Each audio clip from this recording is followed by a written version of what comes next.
Hi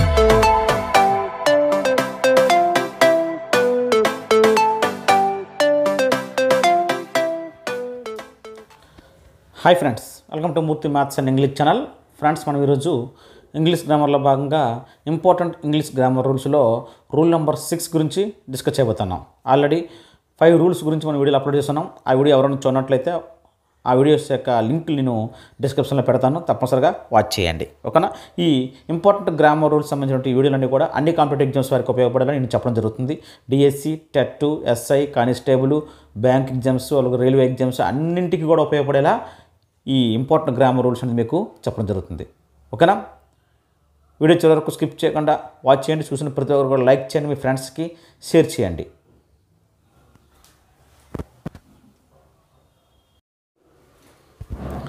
friends, మనం ఈరోజు rule number 6లో నేర్చుకోబోయేది ఏంటంటే ఇఫ్ కండిషనల్ క్లాజెస్లో ఇఫ్కి సంబంధించి అలాగే అన్లెస్ సంబంధించి బిట్స్ ఏ విధంగా వస్తుందో డిస్కస్ చేయబోతున్నాం. ఓకేనా? అలాగే మనకి ఈ వీడియో లెంత్ పెరగకపోయినట్లయితే మనము మరికొన్ని ఎక్స్ట్రాగా ఇఫ్ అన్లెస్తో పాటు మరికొన్ని ఎక్స్ట్రా కూడా ఈ రూల్లో చెప్పుకోవడం జరుగుతుంది. ఓకేనా? సో మనం కండిషనల్ క్లాజెస్ గురించి ఆల్రెడీ మనం చెప్పుకున్నాం. ఇఫ్ క్లాజ్తో 2 సెంటెన్స్లు ఏ విధంగా కంబైన్ చేయాలనేది, టైప్ 1, టైప్ 2, టైప్ 3, టైప్ 0 అన్నింటి గురించి కూడా మనం గతంలోనే వీడియోలు అప్లోడ్ చేసుకోవడం జరిగింది. ఓకేనా? మీకు ఏ ఇంగ్లీష్ గ్రామర్లో ఏ టాపిక్ కావాలన్నా ఆ టాపిక్ నేమ్ యూట్యూబ్ సెర్చ్లోకి వెళ్ళి ఆ టాపిక్ నేమ్ టైప్ చేసి పక్కన @మూర్తి సార్ పెట్టి గ్యాప్ స్పేస్ లేకుండా MURTHYSIR @మూర్తి సార్ అని కొడితే మీకు ప్రతి టాపిక్ కూడా అందుబాటులోకి రావడం అనేది జరుగుతుంది. ఓకేనా? సో ఇక్కడ కండిషనల్ క్లాజెస్ అంటే ఇక్కడ ఇఫ్ క్లాజ్ అని అంటుందండి. కండిషనల్ క్లాజెస్ని ఇఫ్ క్లాజ్ అని అంటాం. ఓకేనా? దీనికి సంబంధించి మీకు ఇక్కడ సింపుల్గా చెప్పడం జరిగింది. ఇఫ్ అంటే చెప్పిన మీకు ఆల్రెడీ అయితే, అయినట్లయితే, ఒక పని చేసినట్లయితే ఇంకొక పని జరుగుతుంది, ఒక పని చేసి ఉండేటట్లయితే ఆ పని జరిగి ఉండేది అని ఈ విధంగా కండిషన్ అనమాట. కండిషనల్ క్లాజెస్లో మనము ఇప్పుడు ఇఫ్ని ఏ విధంగా యూజ్ చేయాలి, ఇఫ్ బిట్స్ ఏ విధంగా వస్తాయి, అలాగే అన్లెస్ని ఏ విధంగా యూజ్ చేయాలి, దాని బిట్స్ ఏ విధంగా వస్తుంది ఈరోజు మనము డిస్కస్ చేద్దాం. చాలా ఇంపార్టెంట్ టాపిక్. చాలా కాంపిటేటివ్ ఎగ్జామ్స్లో ఈ ఇఫ్ మీద అన్లెస్ మీద బిట్స్ అనేది రావడం అనేది జరుగుతుంది. ఓకేనా? సో ఇఫ్తో పాటు ఉన్న సెంటెన్స్ని ఇఫ్ క్లాజ్ అంటాం లేదా కండిషనల్ క్లాజ్ అంటాం. ఇఫ్తో ఉన్న సెంటెన్స్ని ఇఫ్ క్లాజ్ లేదా కండిషనల్ క్లాజ్ అంటాం. రిమైనింగ్ సెంటెన్స్ని ఏమంటామంటే మెయిన్ క్లాజ్ అంటాం. ఓకేనా? సో ఇది ఇఫ్ క్లాజ్లో స్ట్రక్చరు, ఇది మెయిన్ క్లాజ్లో స్ట్రక్చరు. ఓకేనా? సో టైప్ 1 ఇవి మనకి టైప్ 1, టైప్ 2, టైప్ 3, టైప్ 0 4 రకాలు. టైప్ 1లో ఇఫ్తో ఉన్న సెంటెన్స్ దాన్ని ఇఫ్ క్లాజ్ అని కానీ కండిషనల్ క్లాజ్ అని అంటాము. ఆ ఇఫ్ క్లాజ్లో వెర్బ్ అనేది V1 కానీ V1కి SRES కానీ ఉంటే, ఇఫ్ క్లాజ్లో వెర్బు V1లో కానీ V1కి SRES అంటే గో కానీ గోస్ కానీ, వర్క్ కానీ వర్క్స్ కానీ, ప్లే కానీ ప్లేస్ కానీ, ఆ విధంగా V1కి SRES లేదా డు నాట్ కానీ డజ్ నాట్ కానీ V1 ఉండి డు నాట్ ప్లస్ V1 కానీ డజ్ నాట్ ప్లస్ V1 కానీ ఉన్న అప్పుడు అది టైప్ 1లోకి వస్తుంది. ఇఫ్తో ఉన్న సెంటెన్స్లో వెర్బ్ 1 కానీ వెర్బ్ 1కి SRES కానీ లేదా డు నాట్ ప్లస్ V1 కానీ డజ్ నాట్ ప్లస్ V1 కానీ ఉంటే అప్పుడు దాని పక్కన ఉన్న సెంటెన్స్ దాన్ని మెయిన్ క్లాజ్ అంటాం. దాంట్లో వెర్బ్ ఎలా ఉంటుందంటే విల్ ప్లస్ V1 కానీ, షల్ ప్లస్ V1 కానీ, కెన్ ప్లస్ V1 కానీ, మే ప్లస్ V1 కానీ మనకు వస్తాయి అనమాట. ఓకేనా? ఇందులో V1 కానీ V1కి SRES ఉంటే ఇటు will plus V1, shall plus V1, can plus V1, may plus V1 ఏదైనా రావచ్చు మెయిన్ క్లాజ్లో. ఈ టైప్ 1ని మనం ఏమంటామంటే ఓపెన్ కండిషన్ లేదా పాసిబుల్ కండిషన్. అంటే టైప్ 1లో ఉన్న సెంటెన్స్ పాసిబిలిటీ ఉన్నాయి. సపోజ్ నువ్వు బాగా కష్టపడినట్లయితే పాస్ అవుతావు, పాసిబిలిటీ ఉంది, జరగవచ్చు, కష్టపడితే పాస్ అవుతుంది, జరగవచ్చు. దాన్నే ఓపెన్ కండిషన్ లేదా పాసిబుల్ కండిషన్ అంటాము ఈ టైప్ 1 స్ట్రక్చర్ సంబంధించి. నెక్స్ట్ టైప్ 2లో ఇఫ్ క్లాజ్లో వెర్బ్ 2 కానీ డిడ్ నాట్ ప్లస్ V1 కానీ ఉంటే, ఇఫ్ క్లాజ్లో వెర్బ్ 2 కానీ డిడ్ నాట్ ప్లస్ V1 కానీ ఉంటే, మెయిన్ క్లాజ్లో would plus V1, should plus V1, could plus V1, might plus V1 కానీ వస్తాయి. ఇటువైపు V2, ఇటు పక్క would plus V1, should plus V1, could plus V1, might plus V1. అదే V1కి SRES ఉంటే, V1 కానీ V1కి SRES ఉంటే will plus V1, shall plus V1, can plus V1, may plus V1. గుర్తుపెట్టుకోండి, ఇఫ్ క్లాజ్లో ఎప్పుడు కూడా విల్లు షెల్ రాదు. మెయిన్ క్లాజ్లోనే విల్లు షెల్లు వుడ్ షుడ్ వస్తాయి. ఓకేనా?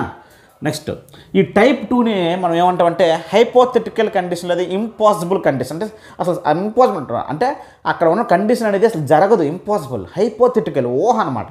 నేను పక్షర్ అయితే, నేను కలెక్టర్ని అయితే, నేను ప్రైమ్ మినిస్టర్ని అయితే, నేను చీఫ్ మినిస్టర్ని అయితే ఇవి జరగవు. అవి హైపోథెటికల్ కండిషన్స్ అనమాట. అటువంటి సందర్భాల్లో ఈ టైప్ 2ని ఉపయోగిస్తాం. ఓకేనా? నెక్స్ట్ టైప్ 3 అంటే ఇఫ్ క్లాజ్లో ఇఫ్తో ఉన్న సెంటెన్స్లో హ్యాడ్ ప్లస్ V3 ఉంటుంది. మెయిన్ క్లాజ్లో would have plus V3, could have plus V3, should have plus V3. ఆ విధంగా వుడ్ హ్యావ్ ప్లస్ V3 కానీ, కుడ్ హ్యావ్ ప్లస్ V3 కానీ, షుడ్ హ్యావ్ ప్లస్ V3 కానీ, might have plus V3 కానీ ఉంటుంది అన్నమాట. ఓకేనా? దీనిని మనం ఏమంటాం? Unfulfilled condition. అన్ఫుల్ఫిల్డ్ కండిషన్ అంటే అది గతంలో జరిగిపోయింది అన్నమాట. అలా జరిగి ఉంటే అలా జరిగేది అసలు జరగదు అనమాట. మరి జరిగే అవకాశం లేవని అర్థం. అన్ఫుల్ఫిల్డ్ కండిషన్ అంటాం టైప్ 3ని. ఓకేనా? సపోజ్ ఉదాహరణకి అతను బాగా చదివి ఉంటే ఉద్యోగం వచ్చి ఉండేది అంటే అతను బాగా చదవలేదు, ఫెయిల్ అయిపోయాడు, ఉద్యోగం రాలేదు. గతంలో పలానా పని జరిగి ఉంటే పలానా జరిగి ఉండేది, పలానా పని జరిగి ఉండేది అని చెప్పే సందర్భంలో టైప్ 3ని ఉపయోగిస్తాం. నెక్స్ట్ టైప్ 0 అంటే జీరో కండిషన్ ఉంటుంది. దాన్నే facts that are generally true అంటే నిత్య సత్యాలు, జనరల్గా ఫ్యాక్ట్స్ ఇవన్నీ ఉపయోగించేటప్పుడు స్ట్రక్చర్గా ఉపయోగిస్తుంటే ఇఫ్ క్లాజ్లో V1 కానీ V1కి SRES కానీ సేమ్ టైప్ 1 లాగే ఉంటుంది. ఇఫ్ క్లాజ్లో V1 కానీ V1కి SRES కానీ, మెయిన్ క్లాజ్లో మాత్రం సేమ్ అలాగే V1 కానీ V1కి SRES కానీ రెండు కూడా ఇఫ్ క్లాజ్లో V1 లేదా V1కి SRES, మెయిన్ క్లాజ్లో V1 లేదా V1కి SRES అని వస్తాయి. నిత్య సత్యాలు, యూనివర్సల్ ట్రూత్స్ మాట్లాడేటప్పుడు ఇఫ్ క్లాజ్లో రెండు కూడా ఇఫ్ క్లాజ్లో మెయిన్ క్లాజ్లో కూడా సింపుల్ ప్రెజెంట్ టెన్స్ వెర్బ్ అనే వాడాలి. ఓకేనా? కొన్ని ఎగ్జాంపుల్స్ చూద్దాం. ఫస్ట్ టైప్ 1 సంబంధించి if he works hard he will pass the exam. If he works hard if క్లాజ్లో V1 కానీ V1కి SRES కానీ ఉంటే విల్ ప్లస్ V1 కానీ సెల్ఫ్ ప్లస్ V1 కానీ ఉంటుంది చెప్పాను. If he works hard you will pass the exam. అతను కష్టపడినట్లయితే ఎగ్జామ్ పాస్ అవుతాడు. ఓకేనా? సో పాసిబిలిటీ ఉంది కాబట్టి ఇది possible condition. If I were a bird I would fly. If I were a bird I would fly. నేను పక్షి అయినట్లయితే I would fly, నేను ఎగురుతాను. ఇది ఏంటంటే హైపోథెటికల్ కండిషన్ టైప్ 2లోకి వస్తుంది. టైప్ 2లో V2 అంటే ఇక్కడ వర్ అనేది V2 కదా, కానీ ఐ తర్వాత వర్ ఎందుకు రాశారంటే మీకు తర్వాత ప్రాక్టీస్ బిట్లో చెప్తాను. సో రెండో కండిషన్లో V2 వస్తే ఇటు పక్క would plus V1 should plus V1 చెప్పాను. ఈ V2లో బీ ఫామ్కి కానీ V2 రాయాల్సి వస్తే బీ ఫామ్కి కానీ V2 రాయాల్సి వస్తే ఏమొస్తుంది? వజ్ కానీ వర్ కానీ సబ్జెక్ట్ సింగులర్ అయినా సరే వజ్ రాయకూడదు. రెండో కండిషన్లో వర్రే రాయాలి. If I war a collector, if I war a prime minister, if I war a bird. ఎప్పుడు బీ ఫామ్కి కానీ వెర్బ్ 2 రాయాల్సి వస్తే వజ్ రాయకూడదు, వర్ రాయాలి. సింగులర్ అయినా ప్లూరల్ అయినా. ప్రాక్టీస్ బిట్లో మీకు అర్థమవుద్ది. ఓకేనా? Next if he had played well he would have won the match. Had plus V3 ఉంది కాబట్టి టైప్ 3లోకి వచ్చింది. Would have plus V3, could have plus V3 ఉండాలి. He would have won the match అంటే అతను బాగా ఆడి ఉంటే అతను మ్యాచ్ గెలిచి ఉండేవాడు అని మీనింగ్ అనమాట. Next if you touch the fire you get burn. చూసారు ఇక్కడ ఇఫ్ క్లాజ్లో టచ్ వెర్బ్ 1 ఉంది, ఇక్కడ వెర్బ్ 1 ఉంది. అంటే నువ్వు ఫైర్ని టచ్ చేసినట్లయితే నీకు కాలుతుంది. ఇది జనరల్ ఫ్యాక్ట్ కాబట్టి ఇది జీరో కండిషన్లోకి వస్తుంది. కాబట్టి ఇక్కడ వెర్బ్ 1, ఇక్కడ వెర్బ్ 1 అంటే వెర్బ్ 1కి ఇక్కడ సబ్జెక్ట్ హీ సీ ఇట్లయితే SRES వస్తుంది. ఇక్కడ హీ సీ ఇట్లు లేదు, యూ ఉంది కాబట్టి వెర్బ్ 1 వచ్చింది. ఇక్కడ U1 ఉంది కాబట్టి ఇక్కడ వెర్బ్ 1 వచ్చింది. కాబట్టి వెర్బ్ 1 కానీ వెర్బ్ 1కి SRES కానీ ఇఫ్ క్లాజ్. అలాగే మెయిన్ క్లాజ్లో కూడా వెర్బ్ 1 కానీ వెర్బ్ 1కి SRES కానీ. సబ్జెక్ట్ హీ సీ ఇట్లయితే వెర్బ్ 1కి SRES వాడతాం. సబ్జెక్టులు హీ సీట్లు కాకుండా ఏవని అయితే వెర్బ్ 1 వాడతాం. అంతే కదా? ఇది మెయిన్ కాన్సెప్ట్. ఇప్పుడు బిట్స్ ఏ విధంగా వస్తాయనేది చూద్దాం ఫ్రెండ్స్. ఓకేనా? కొన్ని బిట్స్ చూద్దాం friends. If it rains we dash out to eat. ఒకవేళ వర్షం పడినట్లయితే మేము తినడానికి బయటికి వెళ్ళము అని చెప్తాం. అంతే కదా? సో ఇక్కడ ఆప్షన్ చూడండి. డు నాట్ గో అంటామా, వుడ్ నాట్ గో అంటామా, విల్ నాట్ గో అంటామా, వుడ్ నాట్ హ్యావ్ గాన్ అంటామా. ఇక్కడ జాగ్రత్తగా if it trains if clause ఇఫ్తో ఉన్నది ఇఫ్ క్లాజ్. ఇఫ్ క్లాజ్లో వెర్బ్ 1 ఉన్నా వెర్బ్ 1కి SRES ఉన్నా. ఇక్కడ ఎస్ఎల్కి వచ్చిందంటే ఇక్కడ ఇట్ ఉంది, హీ షీట్లు ఉంటే ఎస్ పెడతారనమాట SRES. ఇక్కడ ఈ షీట్లు కాకుండా ఏమైనా ఉంటే రెయిన్ అని అంటాడు. కాబట్టి ఇక్కడ వెర్బ్ 1 ఉన్నా వెర్బ్ 1కి SRES ఉన్నా. ఇటుపక్క ఏమొస్తుంది చెప్పాను? విల్ ప్లస్ V1 కానీ సెల్ఫ్ ప్లస్ V1 కానీ కెన్ ప్లస్ V1 కానీ మే ప్లస్ V1 కానీ. నెగిటివ్లు ఇస్తే నాట్ యాడ్ అవుద్ది. Will not plus V1, cell not plus V1, cannot plus V1, may not plus V1 అని. సో ఈ విధంగా ఇక్కడ వెర్బ్ 1కి SRES ఉంది కాబట్టి ఇటు పక్క will plus V1 cell plus V1 రావాలి. అంటే డు నాట్ గో అవదు, వుడ్ నాట్ గో అవదు, విల్ నాట్ గో అవుద్ది. Will plus V1 shall plus V1 రావాలి. ఈ సెంటెన్స్లో ఇక్కడ నెగిటివ్ మీనింగ్ కాబట్టి విల్ నాట్, ఇదంతా నెగిటివ్లు ఇచ్చారు కాబట్టి విల్ నాట్ ప్లస్ V1 రాయాలి. ఇక్కడ ఆన్సర్ ఏమవుద్ది సి అనమాట. ఓకేనా. Next, you would have passed the exam if you dash. You would have passed the exam. If clause స్టార్టింగ్లో ఇవ్వచ్చు లేదా చివరిలోనే అవ్వచ్చు. ఎక్కడైనా సరే ఇచ్చేటప్పుడు ఇఫ్తో ఉన్నదే if clause, remaining the main clause అని అర్థం. సో ఇక్కడ ఇఫ్ క్లాజ్లో డాష్ ఇచ్చాడు, మెయిన్ క్లాజ్లో ఏమి ఇచ్చాడు వుడ్ హ్యావ్ ప్లస్ V3 ఇచ్చాడు. సో మెయిన్ క్లాజ్లో వుడ్ హ్యావ్ ప్లస్ V3 ఇచ్చినప్పుడు ఇఫ్ క్లాజ్లో ఏమొస్తుంది హ్యాడ్ ప్లస్ V3. మనం ఆల్రెడీ నేర్చుకున్నాం టేబుల్. మెయిన్ క్లాజ్లో వుడ్ హ్యావ్ ప్లస్ V3 ఇస్తే ఇక్కడ ఇఫ్ క్లాజ్లో హ్యాడ్ ప్లస్ V3 రావాలి. హ్యాడ్ ప్లస్ V3 ఇక్కడ ఉందా లేదు. వుడ్ స్టడీ కాదు, స్టడీ కాదు, హ్యాడ్ స్టడీడ్ అనేది ఆన్సర్, డి ఆన్సర్. ఓకేనా. You would have passed the exam if you had studied. Next అండి, if you spoke to the boss. If క్లాజ్లో స్పోక్ అన్నాడు అంటే V2 ఇచ్చాడు. సో ఇఫ్ క్లాజ్లో V2 ఇస్తే ఇక్కడ ఏమొస్తుంది వుడ్ ప్లస్ V1 రావాలా, లేదు షుడ్ ప్లస్ V1. ఆన్సర్ ఇక్కడ ఆప్షన్స్లో వుడ్తో ఇచ్చారు కాబట్టి వుడ్ ప్లస్ V1 రావాలి. If you spoke to the boss he dash you better. He understand అంటామా కాదు, హీ విల్ అండర్స్టాండ్ అంటామా కాదు, హీ వుడ్ అండర్స్టాండ్ అనాలి. వుడ్ హ్యావ్ ప్లస్ V3 రాదు, ఎందుకంటే ఇక్కడ క్లియర్గా ఇఫ్ క్లాజ్లో ఇఫ్తో ఉన్నది ఇఫ్ క్లాజు, అందులో V2 ఇచ్చాడు. V2 ఇస్తే వుడ్ ప్లస్ V1 రావాలి. కాబట్టి ఆన్సర్ సి, వుడ్ అండర్స్టాండ్ అనేది right answer. If I had more time I dash them. If క్లాజ్లో ఏ టెన్స్ చూడండి, ఇక్కడ ఐ హ్యాడ్ మోర్ టైమ్ అన్నాడు. హ్యాడ్ తర్వాత అక్కడ V3 ఇవ్వలేదు అంటే హ్యాడ్ తర్వాత V3 ఇవ్వలేదంటే ఇది మెయిన్ వెర్బ్ అని అర్థం. ఇక్కడ హ్యావ్ అనేది మెయిన్ వెర్బ్. అయితే if I had more time అంటే ఇక్కడ హ్యాడ్ అనేది ఏంటి వస్తుంది, ఇక్కడ V2 కింద వస్తుంది. మీరు వెంటనే రూల్స్లోకి వెళ్ళి ఆ టేబుల్ ప్రకారంగా హ్యాడ్ ప్లస్ V3 ఎంచుకుంటే తప్పు. హ్యాడ్ పక్కన V3 ఇవ్వలేదు, ఓన్లీ హ్యాడే ఇచ్చాడు. ఓన్లీ హ్యాడ్ ఇచ్చాడంటే అది V2 కింద అర్థం, అదే మెయిన్ వెర్బ్ అనమాట. హ్యాడ్ ప్లస్ V3లో హ్యాడ్ హెల్పింగ్ వెర్బ్, ఇక్కడ ఓన్లీ హ్యాడే ఇచ్చాడు. హ్యాడ్ పక్కన ఇక్కడ V3 ఫామ్ లేదు అంటే అది మెయిన్ వెర్బ్ అదే. కాబట్టి హ్యాడ్ అనేది V2 అవుద్ది అనమాట. ఇక్కడ కన్ఫ్యూజ్ అయిపోకూడదు. సో ఓకేనా. If I had more time అంటే ఇక్కడ V2, ఇక్కడ V2 ఇస్తే ఇక్కడ ఏం రావాలి వుడ్ ప్లస్ V1 రావాలా. వుడ్ హెల్ప్ అనేది ఆన్సర్. విల్ హెల్ప్ కాదు, హెల్ప్డ్ కాదు, వుడ్ హ్యావ్ హెల్ప్డ్ కాదు. ఓకేనా. మనం హ్యాడ్ ఉందని చెప్పి వెంటనే వుడ్ హ్యావ్ ప్లస్ V3 తప్పు.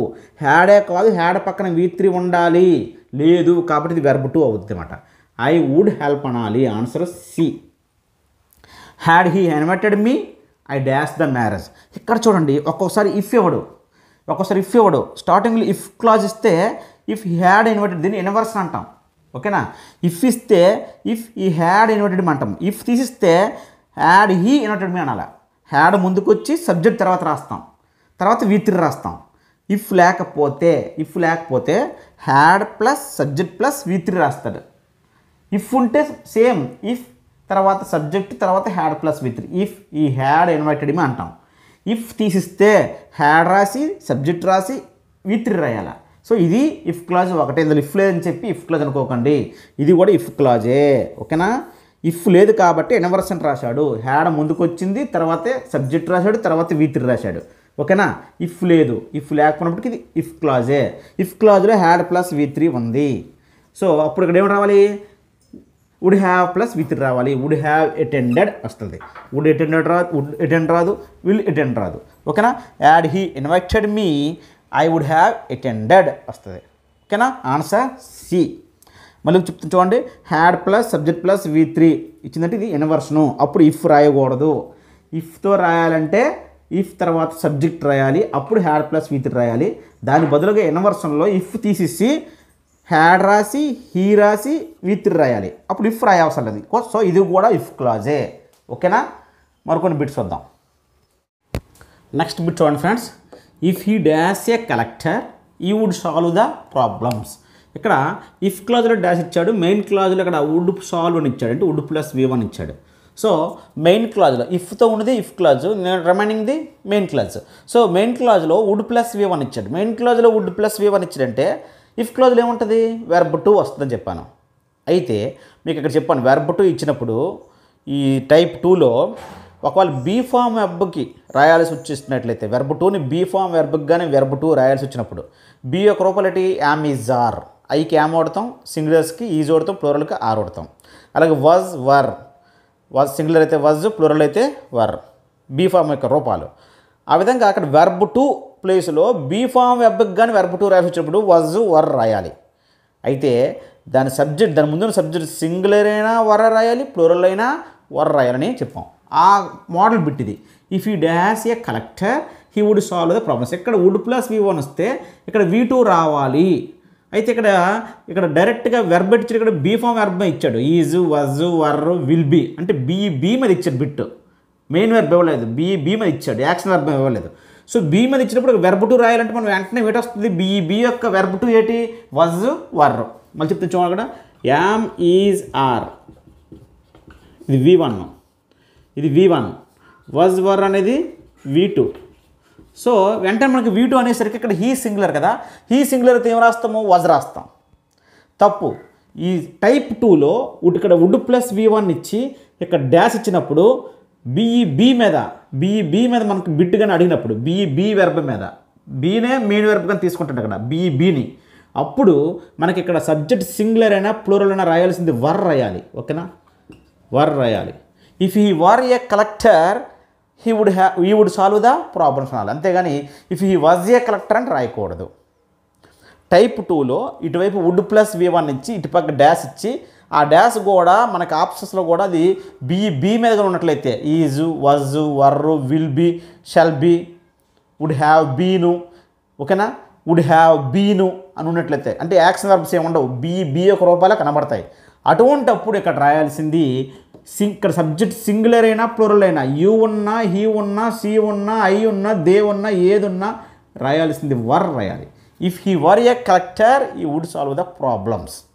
ఓకేనా. Next, if she dash a car fast she will catch the flight. ఇక్కడ ఇఫ్ క్లాజ్ మెయిన్ క్లాజ్లో విల్ ప్లస్ V1 ఇచ్చాడు. అప్పుడు ఇక్కడ ఏమొస్తుంది, వెర్బ్ 1 కానీ వెర్బ్ 1కి SRES కానీ రావాలి. ఇక్కడ విల్ ప్లస్ V1 ఇస్తే ఇక్కడ V1 కానీ V1కి SRES కానీ రావాలి.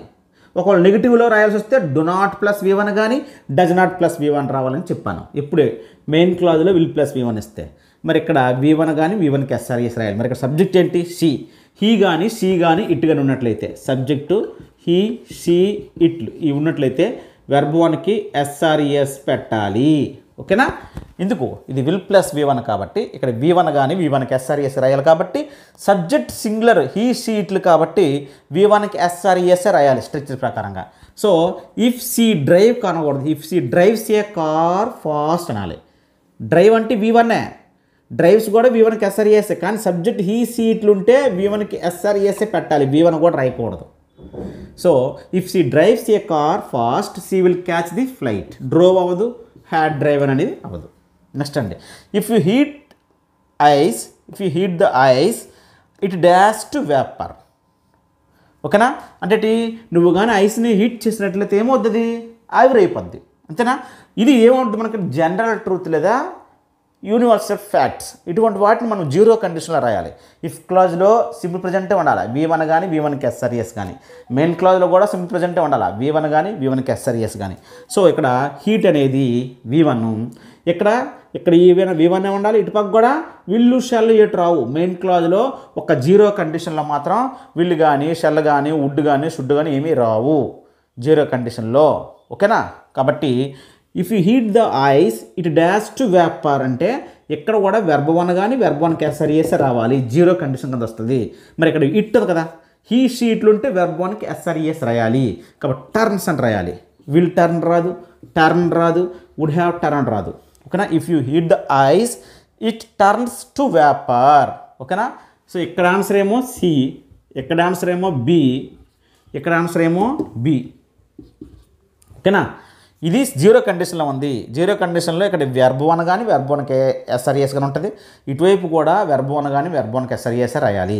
ఇక్కడ సబ్జెక్ట్ హీ, షీ, ఇట్లు అయితే SRES పెట్టాలి. కాబట్టి టర్న్స్ అనాలి. If you heat the ice it turns to vapour. ఓకేనండి. ఇప్పుడు అన్లెస్ సంబంధించి బిట్ ఏ విధంగా వస్తుందని చూద్దాం. నెక్స్ట్ చూడండి ఫ్రెండ్స్, అన్లెస్ కూడా కండిషన్ తెలియజేస్తుంది. ఇఫ్, అన్లెస్ రెండు కూడా కండిషన్ చెప్పేవే.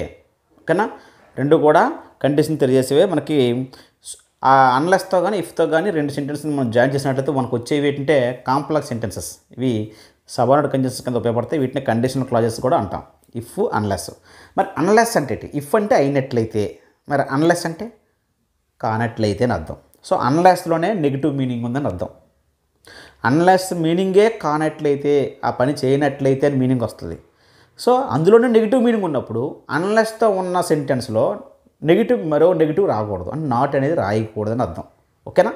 సో ఇక్కడ అన్లెస్ అంటే ఇఫ్ ప్లస్ నాట్ అని ఇఫ్ ప్లస్ నాట్ అయితే దానికి నాట్ పెట్టండి, కానట్లయితే అని అర్థం. సో ఇఫ్కి నాట్ పెడితే వచ్చేదే అన్లెస్ అని అర్థం. ఓకేనా? సో అన్లెస్తో ఉన్న సెంటెన్స్లో ఆ క్లాజ్లో, ఆ కండిషనల్ క్లాజ్లో, అన్లెస్తో ఉన్న క్లాజ్లో ఎప్పుడు కూడా పాజిటివ్ ఉండాలా, నెగిటివ్ రాకూడదు. ఎందుకంటే అన్లెస్సే నెగిటివ్, ఇంకా మరో నెగిటివ్ పెట్టకూడదని అర్థం. రిమైనింగ్ సెంటెన్స్లో నెగిటివ్ రావాలి, అన్లెస్తో ఉన్న పార్ట్లో నాట్ రాయకూడదు, రిమైనింగ్ సెంటెన్స్లో నెగిటివ్ రాయాలి, నాట్ రాయాలి. అది గుర్తుపెట్టుకోండి. మిగతా స్ట్రిక్చర్స్ అన్ని ఇఫ్కి సంబంధించిన స్ట్రిక్చర్స్ అన్లెస్ కూడా అప్లై అవుతాయి. ఓకేనా? ఇక్కడ చూడండి, ఇఫ్కి మనం ఏం చెప్పుకున్నాం, ఇఫ్తో ఉన్న సెంటెన్స్లో రెండింటిలోనూ positive. If clause positive, main clause positive ఉండాలి. అది ఇఫ్ క్లాజ్ నెగిటివ్లో ఉన్నట్లయితే మెయిన్ క్లాజ్ కూడా నెగిటివ్లోనే ఉండాలి. ఇఫ్తో రాసేటప్పుడు, ఇఫ్తో ఉన్న సెంటెన్స్లో పాజిటివ్ అయితే పక్క సెంటెన్స్ పాజిటివే, ఇఫ్ క్లాజ్లో నెగిటివ్ అయితే ఆ పక్క సెంటెన్స్లో నెగిటివే. కానీ అన్లెస్తో ఉన్న సెంటెన్స్లో పాజిటివ్ మాత్రమే రాయాలి, మిగతా దాంట్లో నెగిటివ్ మాత్రమే రాయాలి. ఇది గుర్తుపెట్టుకోండి. ఇఫ్ అంటే బాగా చదివినట్లయితే పాస్ అవుతావు, బాగా చదవనట్లయితే నువ్వు పాస్ అవ్వు. నెగిటివ్, పాజిటివ్, అది ఇఫ్ క్లాజ్. కానీ అన్లెస్కి పాజిటివ్, రిమైనింగ్ దాంట్లో నెగిటివ్. అది గుర్తుపెట్టుకోండి. ఇప్పుడు చూడండి, unless he dash hard he will not succeed అని ఉంది. అన్లెస్తో ఇచ్చాడు, అన్లెస్తో ఉన్న పార్ట్లో డాష్ ఇచ్చాడు, ఇక్కడ విల్ నాట్ సక్సీడ్ అని వచ్చింది. సో అన్లెస్తో ఉండేటప్పుడు మెయిన్ క్లాజ్లో నాట్ ఉందా లేదా? ఉంది, తప్పనిసరి నాట్ ఉండాలి, ఉంది. So will plus V1 cell plus V1 ఇచ్చినప్పుడు ఇటుపక్క ఏమొస్తుంది?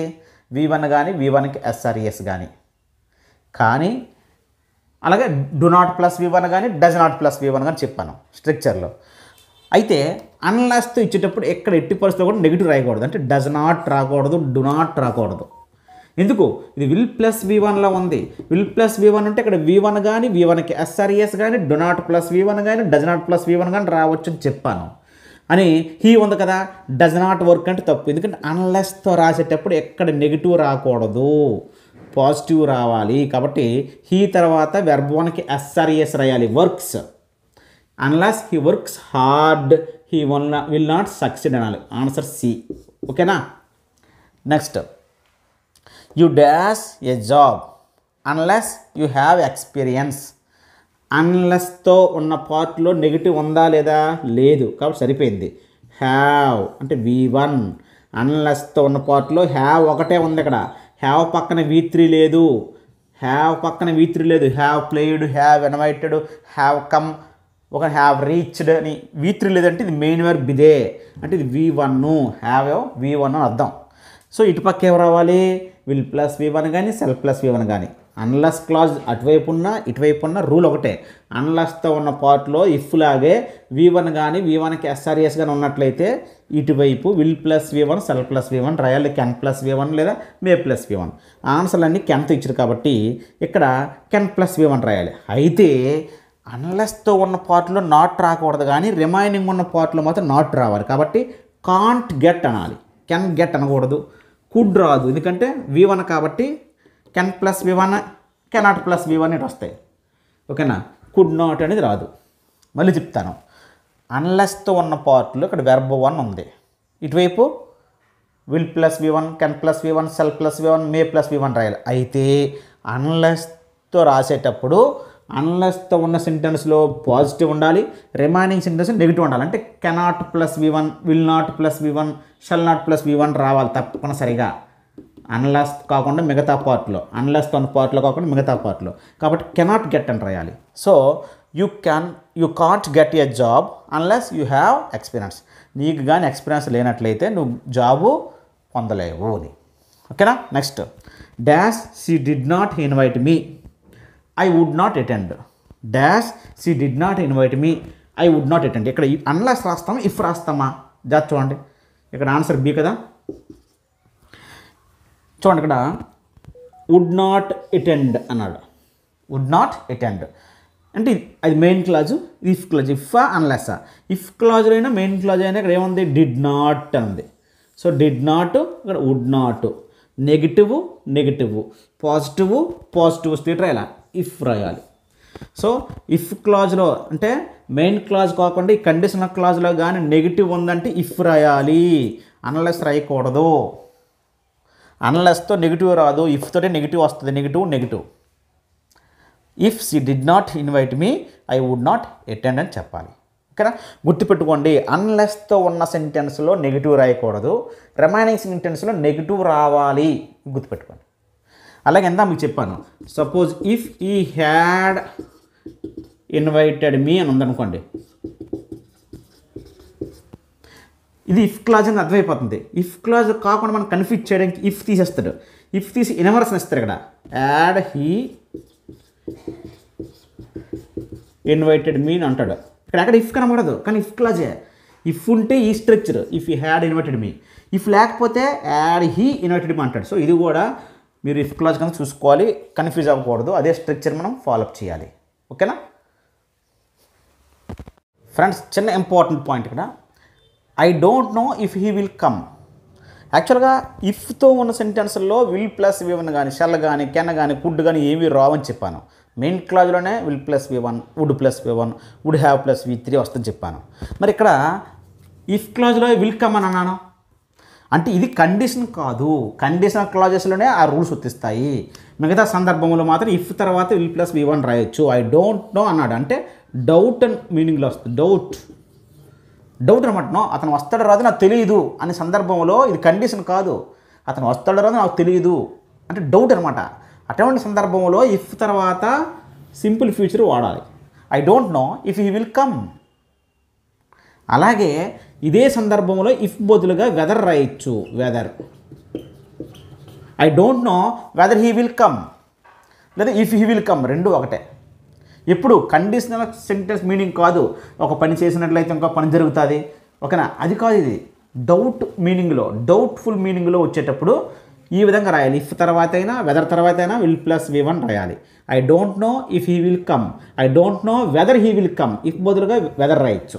ఇది చూడండి, I don't know if he will come or not అంటే ఇక్కడ ఇఫ్ తప్పు, కమ్ ఆర్ నాట్ అన్నాము అంటే ఇఫ్ కాకుండా వెదర్ మాత్రమే రాయాలి.